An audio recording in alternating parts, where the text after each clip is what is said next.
আব্বু আম্মু ঈদ মোবারক। ঈদ মোবারক। বা আম্মু, পরীর মতো সুন্দর লাগতেছে। তোমার এই শাড়িটা কে দিয়েছে? ছেলের বউ মন। আচ্ছা, আমার বড় ভাইয়ের ওয়াইফ আমাদের মুন ভাবি আম্মুকে ঈদ উপলক্ষে এই শাড়িটা দিয়েছে। আব্বু, তোমার শার্টটা খুব সুন্দর। এই শার্টটা তোমাকে কে দিয়েছে? আমার ছোট ছেলে আপন মিত্র। আমার কথা বলতেছে। আব্বুকে আমি এই শার্টটা কিনে দিয়েছি। আজকে ঈদের দিন নামাজ পড়ে আসলাম। আব্বু পাঞ্জাবি পরা ছিল, খুলে এই শার্টটা পরলো। আম্মু ফটো সেশন করতে খুব ভালোবাসেন। আম্মু বললো যে পাঞ্জাবি খুলে এই শার্টটা পরে আসুক। মা বাবাকে মাশাআল্লাহ অনেক সুন্দর লাগতেছে, ইয়াং লাগতেছে। আমার মা বাবা একসঙ্গে এভাবে হাসি খুশি থাকুক, ঈদে আল্লাহর কাছে এই প্রত্যাশা করি। মা বাবা অনেক ভালো থাকুক। ঈদ মোবারক। ঈদ মোবারক মা। ঈদ মোবারক বাবা। কেমন আছো? আল্লাহ রহমত। আজকে ঈদের দিন, তুমি শাড়ি পরছো, আমি পাঞ্জাবি পরছি। আমার পাঞ্জাবিটা কেমন লাগছে ঈদ আম্মু? অনেক সুন্দর। তোমার শাড়িটা অনেক সুন্দর। তোমার ঈদ কেমন করতেছো? ভালো। তুমি ঈদে যে এত কিছু রান্না করছো আম্মু, এক হাতে একলা একলা। আজকে চটপড়ি রান্না করছো, আজকে সেমাই রান্না করছো, দুধ সেমাই, শক্ত লাচ্চা সেমাই, লম্বা সেমাই, তারপর পিঠা, পায়েস, মাংস, পোলাও, কত কিছু। ঘুরে তোমরা কেমন লাগছে? অনেক অনেক ভালো। আজকে আমরা কষ্ট। অনেক কষ্ট আমি জানি, কিন্তু আজকে তোমার শ্বশুর বাড়িতে ঈদ করতেছি, যেখানে তোমার বিয়ে হয়েছিল। আব্বু এদিকে আসো, ঢুকে যাও। ঘুরে চলো। আব্বু জয়েন করতেছে আমাদের সাথে। আমার বাবা, মা, আমি, আমরা এই মুহূর্তে আছি আমার দাদা দাদুর বাড়িতে। দাদা দাদুর বাড়ি মানে আব্বুর বাড়ি, আব্বুর বাড়ি মানে আমার বাড়ি। আমাদের পৈতৃক স্থান কিশোরগঞ্জ, তাড়াইল থানার পুরুরা গ্রাম। আজকে ঈদের দিন নামাজ পড়ে আসলাম। মা বাবার শাড়ি ম্যাচিং ম্যাচিং, আমি একটা সুন্দর পাঞ্জাবি পরছি, সবাই বলতেছে। আব্বু ঈদ কেমন কাটতেছে বাবা? খুব সুন্দর। খুব সুন্দর। তোমার পাঞ্জাবি কেমন হয়েছে? পাঞ্জাবিটা আমি খুবই দিছি। সুন্দর। আমরা সবসময় প্রতি ঈদে আমরা ম্যাচিং করি পাঞ্জাবি পরি। ভালো থেকো, ঈদ ভালো কাটুক। লাভ ইউ মা বাবা। আজকে ঈদের দিন, পবিত্র ঈদ উল ফিতর। সবাইকে ঈদ মোবারক। আমি আছি আমার জন্মস্থানে, আমার দাদা দাদির বসত ভিটাতে। আব্বা মাও সাথে আছেন, ম্যাচিং ম্যাচিং ড্রেস পরেছেন। সঙ্গে আছেন আমার আপন চাচা চাচি, তাদের একমাত্র ছেলে সন্তান প্রতীক। সে একটু বাইরে গেছে, ও থাকলে আরও ভালো হইতো। অনেক ভালো ঈদ কাটতেছে আলহামদুলিল্লাহ। দাদা দাদির বাড়িতে অনেক ভালো ঈদ কাটতেছে। কিশোরগঞ্জ, তাড়াইল থানার পুরুরা গ্রাম। আমি এক সেকেন্ডের জন্য ভুলে গেছিলাম, হঠাৎ করে ভুলে গেছিলাম যে কোথায়। আম্মু ঈদ মোবারক। আব্বু ঈদ মোবারক। ঈদ মোবারক। চাচু ঈদ মোবারক। চাচি ঈদ মোবারক। ঈদ মোবারক। সবার ঈদ কেমন কাটতেছে? খুবই ভালো। খুবই ভালো। আল্লাহ রহমত ভালো। আম্মু চাচি অনেক মজার মজার রান্না করে তোমরা খাওয়াইছো, অসংখ্য ধন্যবাদ। চাচি ভীষণ ভালো লাগছে, অনেক দিন পর, অনেক বছর পর একসঙ্গে ঈদ করলাম। চাচু তো অনেক আন্তরিক। আম্মু সবসময় বলে আমি নাকি চাচুর কোলে কোলে ছিলাম।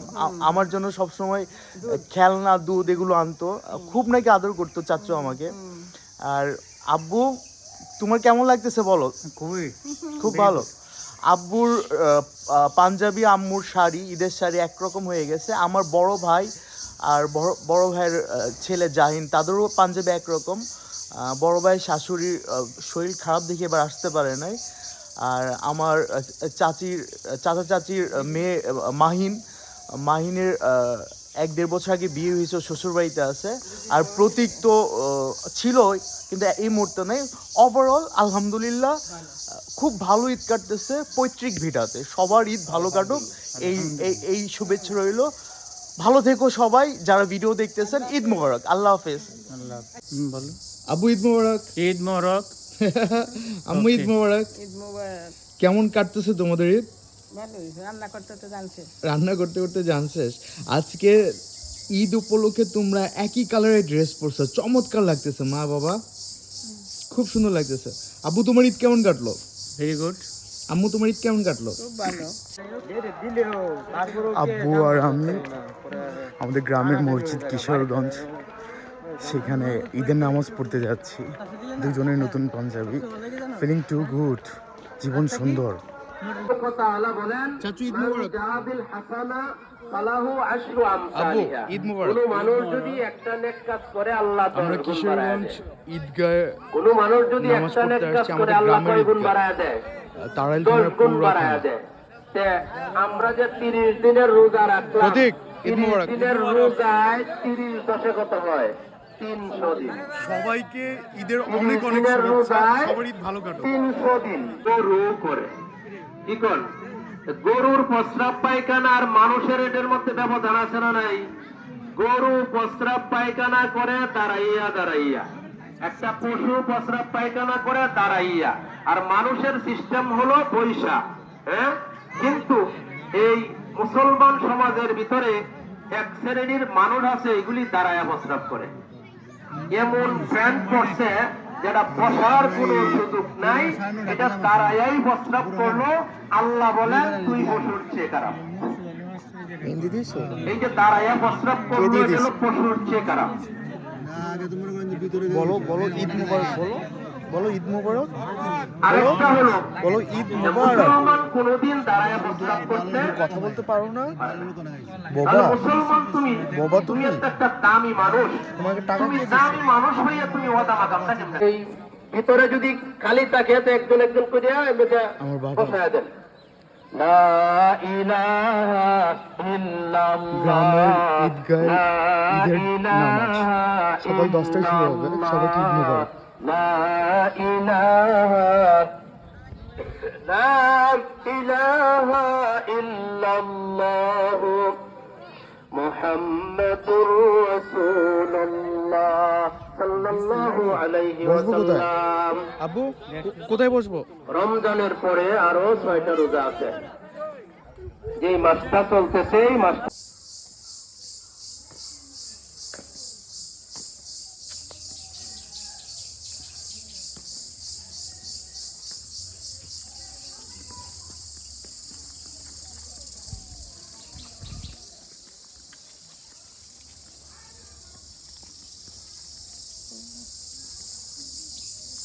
দেখো গাছটা, পেঁপে গাছটা কি ধরন ধরছে।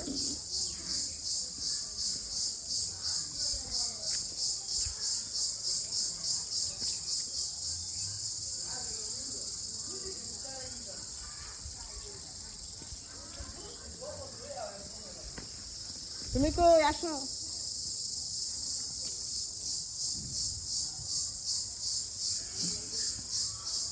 আসো না?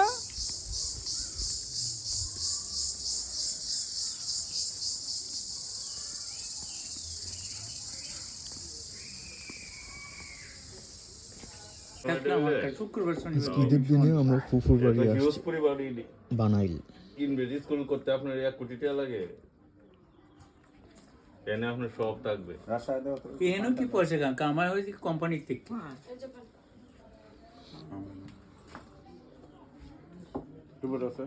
তবে দুদকে রিপোর্ট হয়ে গেছে, তুই কথাটা ঠিক হয়েছে, রিপোর্ট হয়ে গেছে। দুদকের ম্যানেজ করে ফেলবো এরকম মাথা এইটা না তো শিবিরে ঢুকে গেছে, শিবিরে ফাইন্যান্স করতেছে, বুঝছো? আসসালামু আলাইকুম, কেমন আছেন? ঈদ মোবারক। আচ্ছা, আমি তো অনেক বছর পর আসছি গ্রামে, অনেক বছর পর পরে আসি। আমি একটু কম বুঝি, আপনারা তো আমার আব্বারে চেনেন। আব্বুর কোথায় কতটুক জায়গা জমি আছে বলে আপনার মনে হয়? আপনি যতটুকু জানেন হয়তো কম বেশ হইতে পারে, কিন্তু অনুমান করে বলেন। আমার জানা মতে এক ক্ষেতের মাধ্যমে মনে করেন আপনি 20 লক্ষ টাকা পাইবেন, আমরা পাবো। হ্যাঁ আমি আরো বন্ধ করবো। আর এটার মধ্যে মনে করেন 10 লক্ষ টাকা পারবো এটার, এই যে এখন যেখানে বসে আছি যেখানে বসে 10 লাখ পাবো। হ্যাঁ আর একটা জায়গা আছে, হ্যাঁ মনে করেন পাইবেন 15 লক্ষ টাকার মতো পাইবেন। আর একটা জায়গা আছে পাইবেন 2 লক্ষ টাকার মতো পাইবেন। আছে আছে, এটা 2 লক্ষ টাকার মতো পাইবেন। এরপরে মনে করেন আরেকটা জায়গা আছে, আর ওখানে যে জমি আছে সেই জমি বিক্রি করলে হ্যাঁ মনে করেন 20 লক্ষ টাকা আর পাইবেন। এমনি বাড়ি বাদ দিলে জমি জমা যা আছে 1 কোটি টাকার উপরে আপনারা পাইবেন। মানে এটা দাদার সম্পত্তি থেকে বন্ধক পাইবে ভাগ হলে, আমার গ্র্যান্ডফাদারের সম্পত্তি থেকে ভাগ হলে আমার আব্বা 1 কোটির উপর পাবে।